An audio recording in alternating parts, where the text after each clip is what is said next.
Alhamdulillahi Rabbil Alamin, wa bi ni'matihi tatimmu as-salihat. Asyhadu an la ilaha illallah wahdahu la syarika lah, wa asyhadu anna Muhammadan abduhu wa rasuluhu al-karim. Allahumma salli wa sallim ala nabiyyina Muhammadin wa ala alihi wa ashabihi ajma'in. Amma ba'd. Rabbi shrah li sadri wa yassir li amri wahlul 'uqdatam min lisani yafqahu qawli.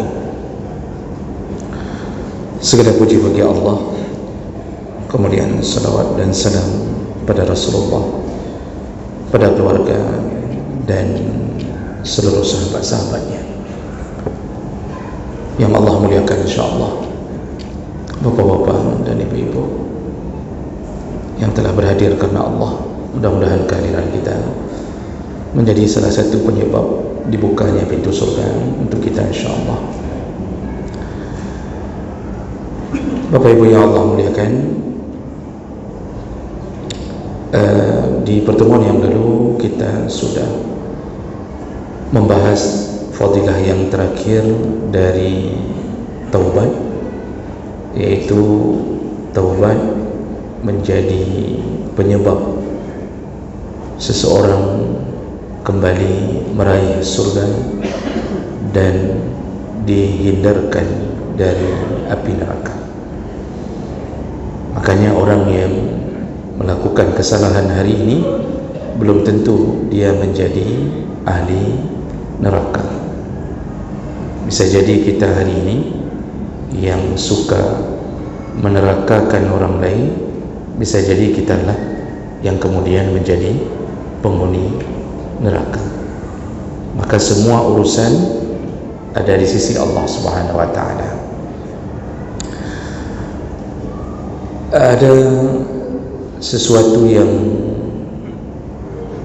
tersisa yang mungkin perlu kita bahas untuk menambah pengetahuan kita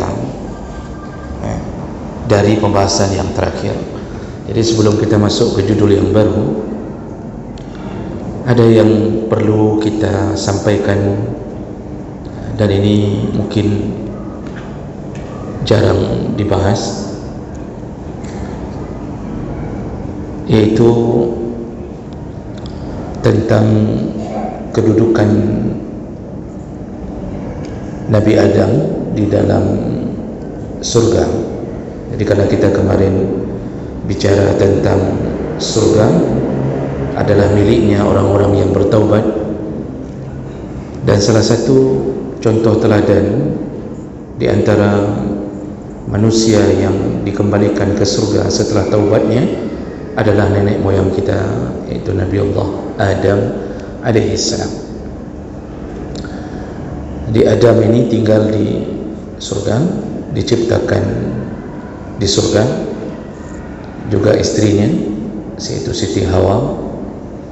Lalu kemudian Allah beri ujian, yaitu beliau mengalami masa-masa yang sempat melakukan pelanggaran, dan Allah jelaskan dalam banyak ayat. Salah satunya surat Al-A'raf, Allah Subhanahu wa taala menyebutkan fadallahuma bighurur. Jadi keduanya, yaitu Adam dan Hawa, digoda, ditipu oleh tipu daya syaitan. Nah, ada tafsir yang mengatakan bahwa Adam dan Hawa ini ditipu bukan karena ingin melanggar, bukan karena ingin melawan Allah. Mereka sangat taat kepada Allah, tapi yang membuat mereka tertipu oleh syaitan, yaitu ketika syaitan membawa nama Allah. Ketika syaitan membawa nama Allah, aku bersumpah demi Allah, kalau engkau makan buah dari pohon ini, maka engkau akan kekal di dalam surga. Maka tidak terbayangkan di waktu itu bahawa ada yang memakai nama Allah untuk berbohong. Jadi keyakinan muncul seakan-akan sumpah dengan memakai nama Allah itu adalah salah satu daripada janji Allah. Disitulah kenapa Adam dan Hawa kemudian tertipu. Jadi bukan dengan unsur kesengajaan ingin melawan Allah, karena itu jauh dari sifat seorang hamba Allah, apalagi yang telah diciptakan menjadi Nabi. Nah kemudian mereka berdua dihukumi oleh Allah dengan ditelanjangkan, dan kemudian mereka mencoba mencari daun-daun di dalam surga untuk menutupi aurat mereka.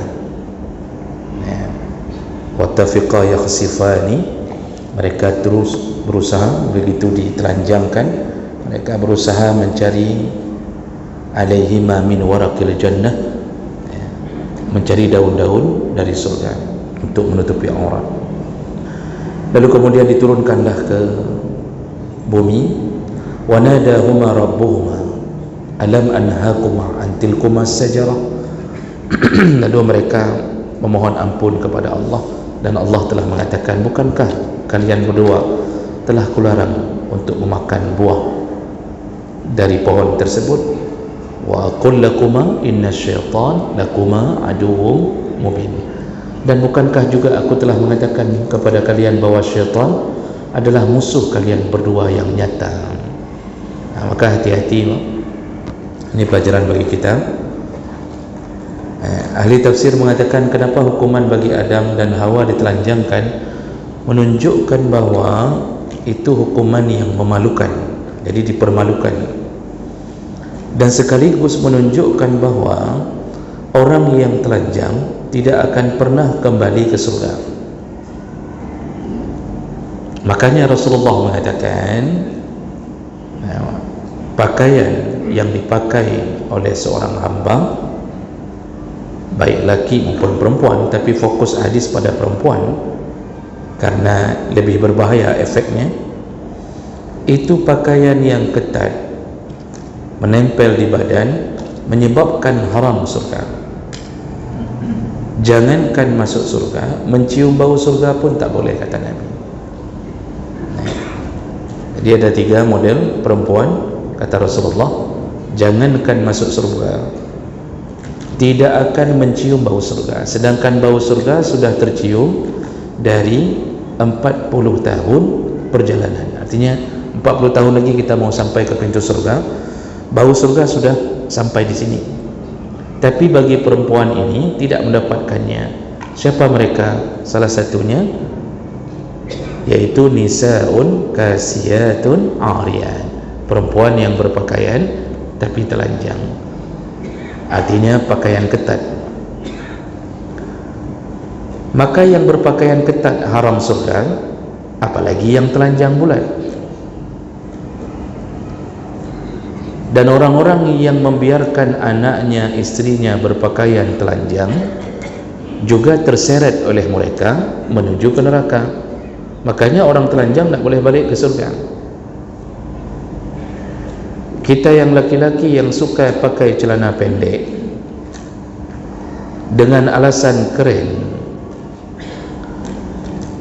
dengan alasan ini gaya barat, lalu dia main futsal celana pendek di atas lutut, main tenis, raket, bahkan hanya sekedar jogging di kota Lok Semawi, memakai celana pendek, katanya untuk ikut PON, ada yang ikut pra-PON.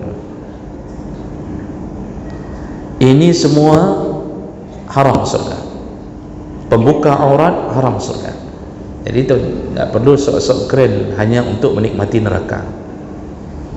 Berapa dapat kalau menang PON? Paling dapat 10 juta.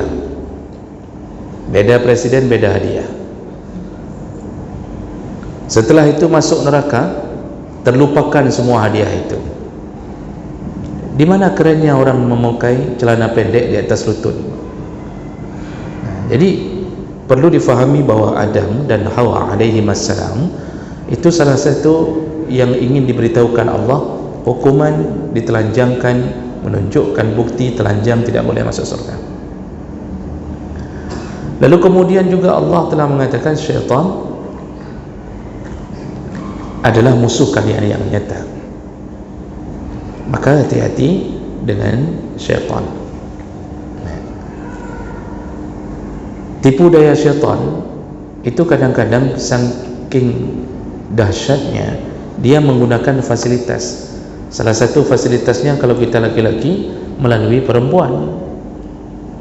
Karena kalau syaitan hanya mengandalkan kekuatan dirinya, maka Allah telah menjawab, inna kaida syaitani kana dha'ifa. Tipu daya syaitan itu lemah.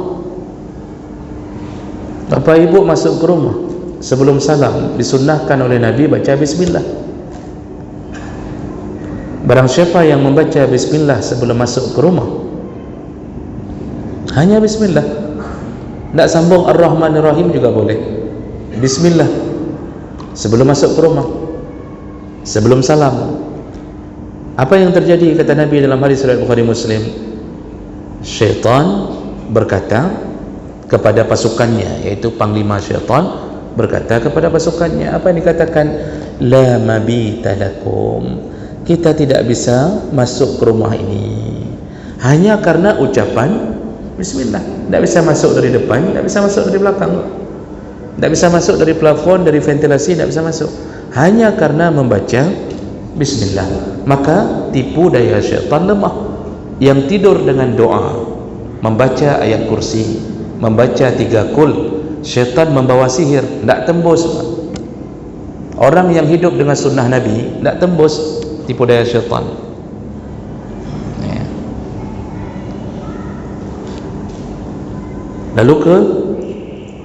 Lalu yang perlu diperhatikan berikutnya, anak syaitan pintarnya, dia tahu dirinya lemah bagi orang yang mengamalkan sunnah Nabi, sunnah harian, masuk WC baca doa. Itu syaitan dalam WC nak mampu menggoda. Kalau tidak baca masuk, kalau masuk WC tidak baca doa, maka orang di dalamnya digoda. Caranya bagaimana? Merokok, baca koran dalam WC, ada yang baca novel dalam WC, kemudian menyanyi. Satu album 6 lagu habis. Itu kejadian. Kalau dia masuk ke rumah, karena kita tidak sering baca bismillah masuk ke rumah, apa yang terjadi? Rumah kacau, tidak sanggup salat subuh. Isteri suka melawan suami, suami suka menampar isteri, anak-anak melawan ayah, tidak ada yang suka salat berjamaah, semua susah, hidup dalam keadaan tidak dekat dengan Allah. Kenapa? Syaitan ada di dalam rumah kita. Makanya hati-hati. Maka syaitan itu pintarnya, dia tahu dirinya lemah, maka dia gunakanlah fasilitas yang kuat. Apa dia? Perempuan. Kalau untuk laki-laki, makanya Allah mengatakan dalam surat Yusuf, inna kaidahunna azim. Perempuan itu tipu dayanya azim, kuat sekali. Kita tidak jatuh sama syaitan. Kalau syaitan perempuan yang datang langsung, kita lari, bukan mendekat. Misal syaitan perempuan, setan yang tapi jenis kelamin perempuan, dia datang, kita lari, nak mau mendekat. Dia bisa berbentuk kuntilanak, macam-macam dia itu. Tapi kalau perempuan yang bersifat setan datang, kita tak lari, Pak. Satu WA saja cuma dengan panggilan abang sayang, ampuh semua laki-laki. Isteri-isteri yang sah ditinggalkannya, maka cukup baik. Nah, jadi oleh kerana itu hati-hati. Dan Allah telah katakan bahawa Adam pun tertipu dengan Hawa dengan tipu daya syaitan. Nah, menariknya, Adam dan Hawa begitu turun, mereka taubat. Mereka mengatakan, Rabbana zalamna anfusana wa illam taghfir lana wa tarhamna lanakunanna minal khasirin. Mereka ucapkan itu, kami menzalimi diri kami sendiri, ya Allah, seandainya engkau tidak mengampunkan kami, maka sungguh kami akan menjadi orang-orang yang merugi. Lalu Allah menyatakan setelah taubat, fataba alaih, Allah terima taubatnya mereka berdua, lalu dikembalikanlah ke surga. Artinya setelah melewati masa di muka bumi, maka Adam dan Hawa tetap surga walaupun sempat mengalami fase pemberian hukuman yang itu sebagai konsekuensi. Nah, Bapak Ibu yang Allah muliakan, ada pertanyaan yang lebih menarik untuk kita pikirkan.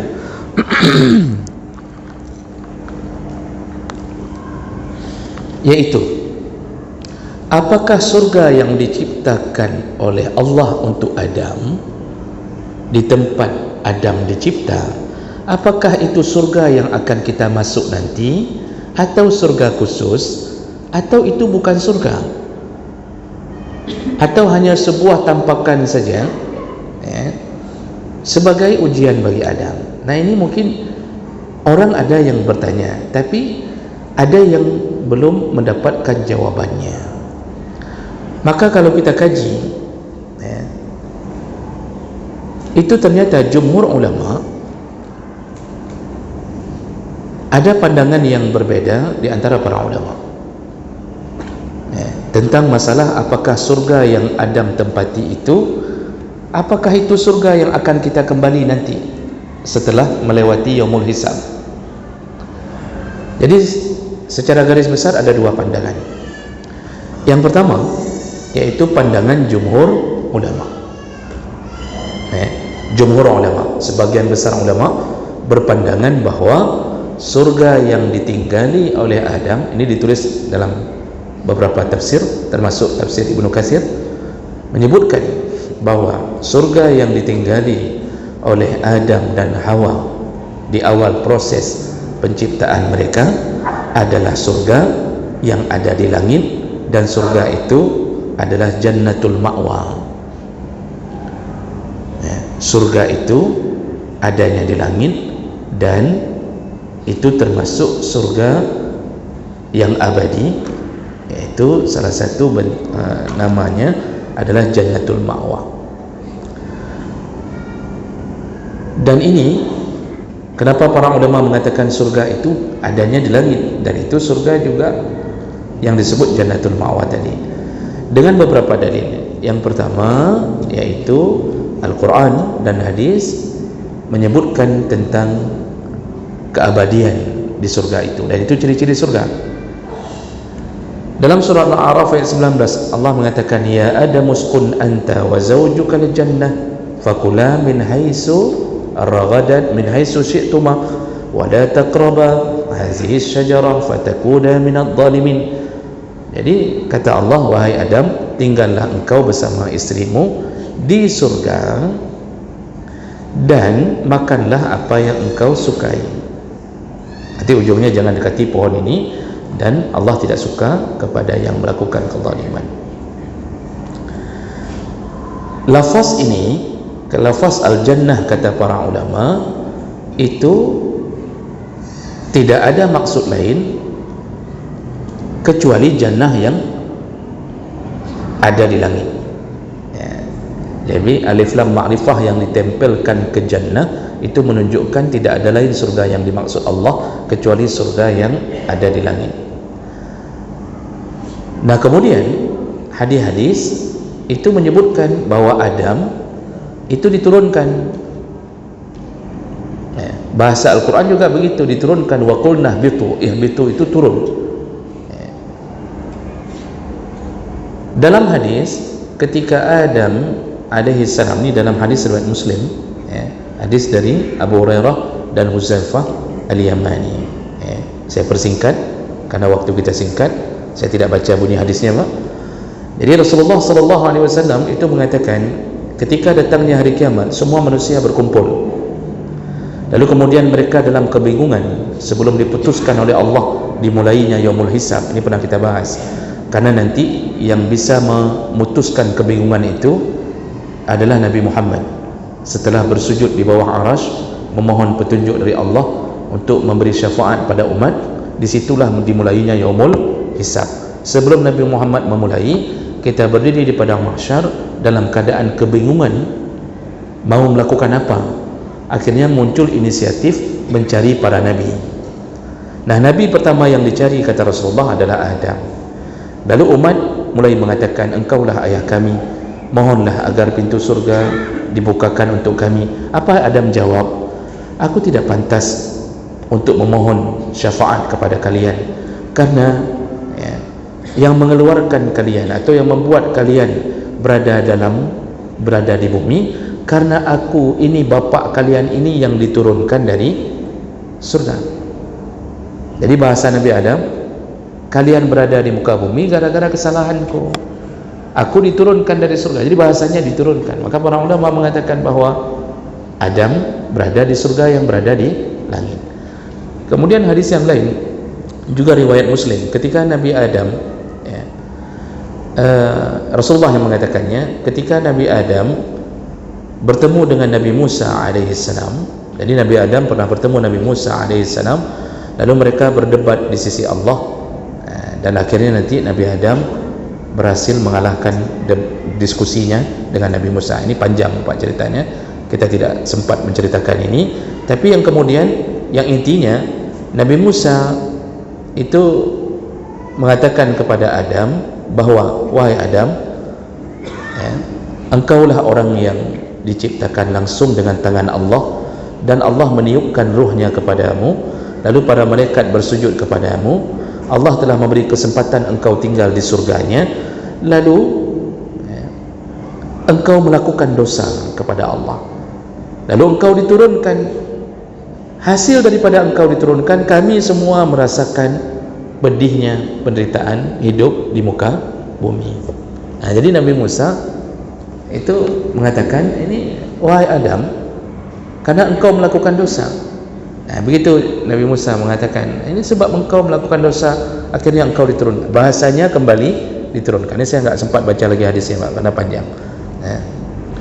Nah, ini semua menunjukkan bahwa para ulama mengatakan itu surga itu memang surga yang ada di langit. Jadi bukan surga buatan yang ada di bumi, surga yang ada di langit dengan bukti-bukti dari dalil. Namun sekali lagi, apakah itu surga yang juga kita akan kembali ke dalamnya? Nah, di situ kemudian jumhur ulama mengatakan, walaupun surga itu adalah surga yang ada di langit, tapi surga itu dicipta khusus untuk memberi ujian pada Adam. Jadi bukan surga yang kita akan kembali ke dalamnya, Pak. Itu surga benar di langit, dan itu salah satu surga yang abadi. Namun surga itu dibuat khusus oleh Allah untuk menjadi ujian bagi Adam. Ini yang dipahami oleh para jumhur ulama. Kenapa bisa begitu? Karena kalau seandainya surga itu surga tempat kita kembali, maka tidak cocok dengan keterangan dari Allah dan Rasul yang menyatakan tentang sifat surga tempat kita kembali. Contohnya apa? Ketika Allah mengatakan dalam surat Al-Hijr ayat 49, la yamassuhum fiha nasabu wa ma hum minha bimukhrajin. Surga itu tidak akan ada lelah di dalamnya, tidak akan ada lelah di dalamnya, dan tidak mungkin penduduk surga bimukhrajin, tidak mungkin penduduk surga dikeluarkan. Sedangkan Adam dikeluarkan. Sifat surga yang kita kembali, Pak, sekali masuk surga kita tidak mungkin keluar, dan tidak mau keluar. Mau kemana memang kalau mau keluar? Mau ke neraka. Cuma diizinkan JJS saja, jalan-jalan sore ke neraka diizinkan. Nah, maka dalam surat Al-A'raf disebutkan ketika penduduk surga kemudian diizinkan untuk bertandang melihat penduduk neraka, fa'azzana mu'azzinun bainahum, lalu ada yang berseru di antara mereka, lalu ditanyalah, apakah janji Allah kepada kalian sudah dapat wahai penduduk neraka? Penduduk neraka menjawab, benar, kami sudah dapat. Penduduk neraka bertanya, kalian sudah dapat janji Allah surga? Sudah. Jadi itu terjadi percakapan. Itu dibolehkan. Tetapi yang maksudnya tidak ada yang dikeluarkan dari surga menuju ke neraka, tidak ada. Yang ada dari neraka dikeluarkan dengan berbagai pertolongan Allah menuju ke surga. Makanya kalau Adam dikeluarkan, berarti itu bukan surga tempat kita kembali. Itu surga khusus untuk Adam dan Hawa dan sebagai tempat ujian. Lalu kemudian hadis Nabi SAW yang menyebutkan bahawa Rasulullah mengatakan, kalau Allah a'adadtu li'ibadiyas salihin ma la ainun ra'at, telah kupersiapkan kepada hambaku yang salih nanti suatu tempat yang tidak pernah dilihat oleh mata, wala uzunun sami'at, tidak pernah didengarkan oleh telinga, wala khatara ala qalbin bashar, juga tidak pernah terlintas di hati manusia manapun. Jadi kita masuk ke satu tempat yang kita tidak terbayangkan keindahannya.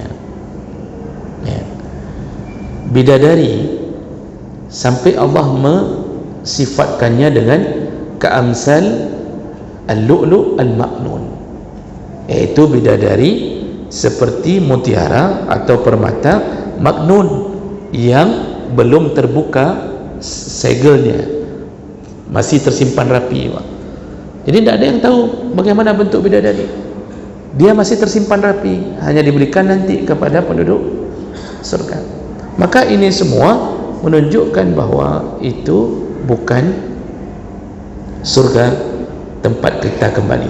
Jadi ada surga khusus untuk Nabi Adam. Syekh Mutawalli Asy-Sya'rawi, salah seorang ulama besar di Mesir,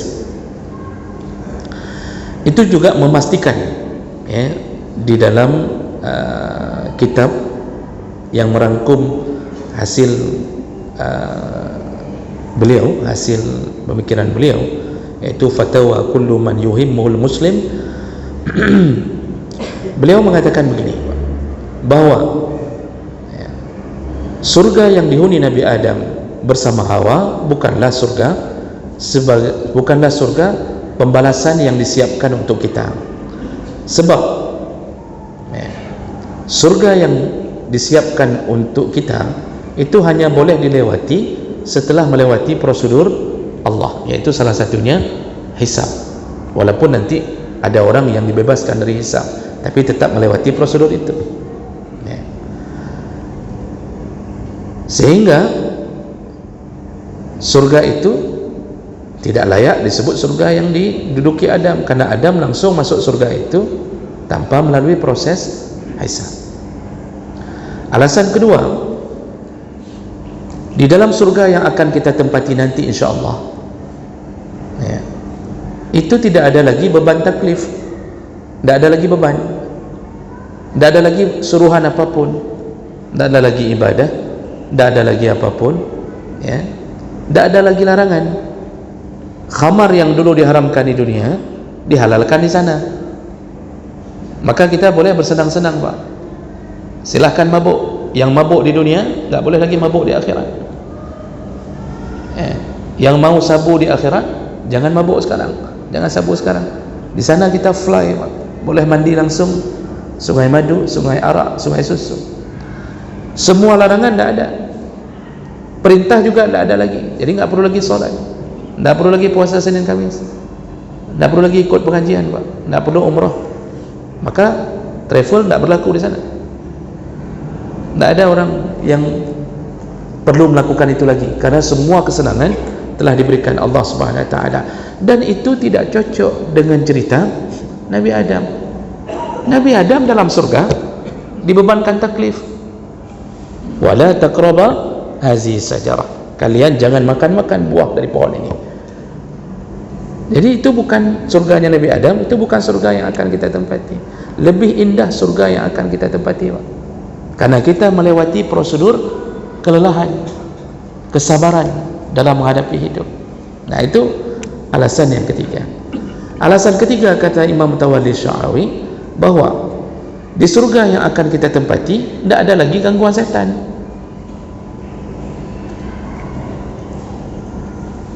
Nggak mungkin setan bisa mengganggu kita di dalam surga. Ngapain? Karena tidak mungkin lagi kita dikeluarkan, tidak ada lagi tipu daya di sana. Semua yang menyakitkan perasaan, yang membuat hati tersiksa, itu dihapuskan Allah. Maka saya bilang, cemburu itu dihapus Allah. Maka ibu-ibu nanti ketika suaminya mendapatkan bidadari, 70 bidadari Allah sediakan. Ketua bidadarinya ya isteri kita, Pak. Tapi bentuknya bukan lagi bentuk sekarang, jadi jangan sesali. Bentuknya bentuk bidadari. Apakah isteri kita cemburu di saat kita bertandang ke bidadari yang lain selama sebanyak 70 bidadari dalam hadis? Tak ada lagi rasa cemburu, karena cemburu menyiksa hati. Di sana tak boleh lagi ada sesuatu yang menyiksa hati. Semua harus berbahagia, maka tak ada cemburu. Kalau sempat isteri kita melarang juga kita pergi ke rumah bidadari yang lain, pasti kita akan mengatakan ikah hidungnya kalarang lung, ya. Di surga api kalarang lung, kata bit gede neraka, kata kita. Itu bisa kita talak 200.000 di sana. Enggak ada lagi itu. Jadi istri dapat kesenangan apa? Dia tidak peduli apa suaminya lakukan, karena sudah sama-sama taat di dunia. Dia kesenangan dia dapat mukantarah, qanatir mukantarah minaz zahab wal fiddah, keindahan surga. Rumah saja terbuat dari emas dan perak. Maka bisa dipastikan bahwa istri-istri kita itu nanti itu di rumah aja nak mau keluar-keluar. Sekarang kita bawa ke mall aja nak keluar-keluar, apalagi masuk surga. Maka nggak ada lagi setan. Untuk apa setan ganggu di sana? Sedangkan di waktu kejadian Adam dan Hawa, malah setan bisa masuk. Makanya para ulama mengatakan itu surga khusus untuk memberi ujian, diizinkan setan masuk. Nanti setan di mana nasibnya, Pak? Setan ya di neraka lah, kecuali mereka yang Islam, yaitu jin-jin Islam melalui surat Al-Jin, itu diizinkan masuk surga. Setan tidak bisa masuk ke surga. Nah, dari semua kategori yang disebutkan ini, maka kesimpulannya bahwa yang selama ini mengira bahwa Adam dan Hawa berada di surga yang akan kita kembali, maka menurut jumhur ulama itu tidak cocok. Lebih indah surga yang akan kita tempati nanti dibandingkan surga sebagai buatan Allah untuk menguji Adam alaihissalam. Padahal dalam tafsir, dalam hadis disebutkan, hadis sahih, ketika ditiupkan roh Adam, itu kan ditiup dari ubun-ubun. Maka yang pertama sekali bergerak matanya. Begitu matanya bergerak, ini baru ditiup roh. Ini hadis sahih. Saya tidak hafal matanya dengan sempurna, nggak mau saya karang-karang matan itu. Begitu matanya bergerak, Adam melihat keindahan surga, tempat yang dibuat oleh Allah untuknya. Ketika mulutnya sudah sampai nyawa, sudah sampai roh, mulutnya langsung mengatakan, percepatlah ya Allah, percepatlah ya Allah. Maksud percepat, berbagah nafas waju, negaspol saja langsung. Kira-kira begitulah bahasa Adam. Percepatlah ya Allah. Tidak sabar mau meloncat untuk menikmati surga. Tidak sabar.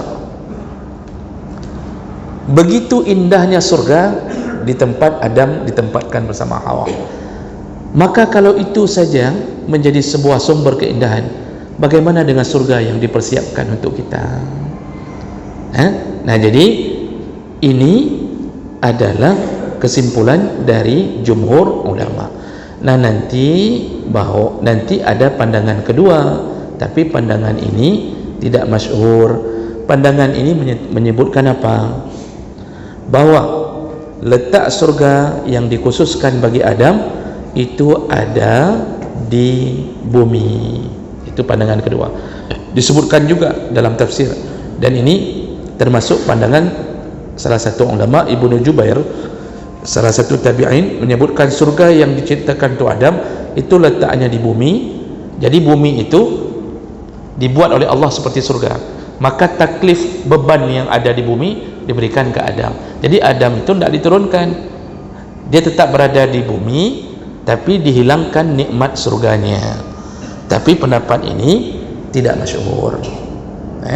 Lebih kuat pandangan yang menyatakan Adam berada di surga yang berada di langit. Maka Bapak Ibu yang Allah muliakan, setelah kita mengetahui ini, apa yang perlu kita ambil sebagai pelajaran, Pak? Berusahalah untuk masuk surga. Salah satunya adalah taubatan nasuha. Nah, ini taubat nasuha ini, Pak. Jadi jangan kembali ke maksiat sekalipun, Pak. Kalau kembali berarti kita belum taubat. Kalau kembali dalam keadaan tidak sengaja artinya terlihat sedang buka HP, terlihat maksiat, maka ciri-ciri orang taubat dia akan menghilangkannya, artinya dia percepat untuk dia tidak menikmatinya, ya. Jadi jangan sekali-sekali kembali untuk melakukan maksiat.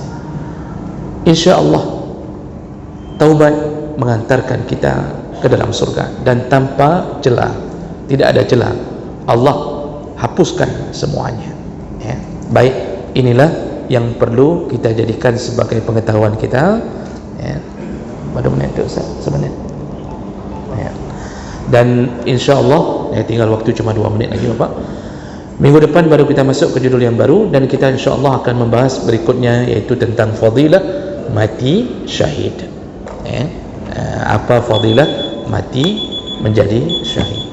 Demikian, subhanakallahumma bihamdik, asyhadu an la ilaha illa anta, astaghfiruka wa atubu ilaik. Assalamualaikum warahmatullahi wabarakatuh.